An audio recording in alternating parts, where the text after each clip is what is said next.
Malgré sa petite taille, elle a réussi à faire plier une géante dans le paysage. L'outarde canepetière, une espèce menacée d'extinction dont les 900 individus se concentrent en Poitou-Charentes.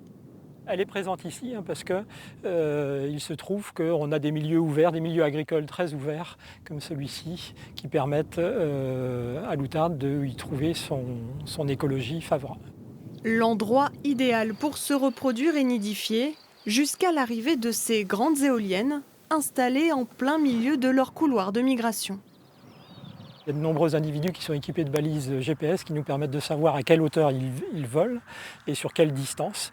Et on est capable de démontrer que statistiquement, il va y avoir 10 individus chaque année qui va être tué par les éoliennes en Poitou-Charentes avec le champ éolien qu'on a actuellement à l'échelle du Poitou-Charentes. Sur les 8 éoliennes du parc de Rochereau, la moitié devait être remplacée avec des équipements culminant à 230 mètres de haut.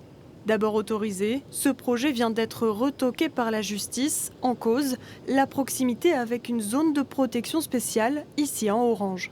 Cette victoire devant les tribunaux est plus que symbolique pour les défenseurs de l'outarde. Non seulement c'est une satisfaction, mais je vous dis, c'est un impact national. C'est-à-dire que toutes les autres sociétés vont se méfier maintenant, parce qu'avec la Fédération Environnement Durable, on ne va pas les rater, je peux vous dire, et parce qu'on estime que ces coins, si vous aimez, où il y a des problèmes sensibles, c'est pas normal. De son côté, le promoteur du projet prend acte, mais n'a pas dit son dernier mot.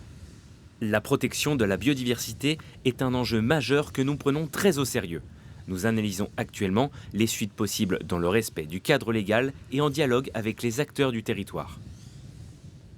Les défenseurs de l'environnement espèrent que cette décision fera jurisprudence dans de prochaines affaires.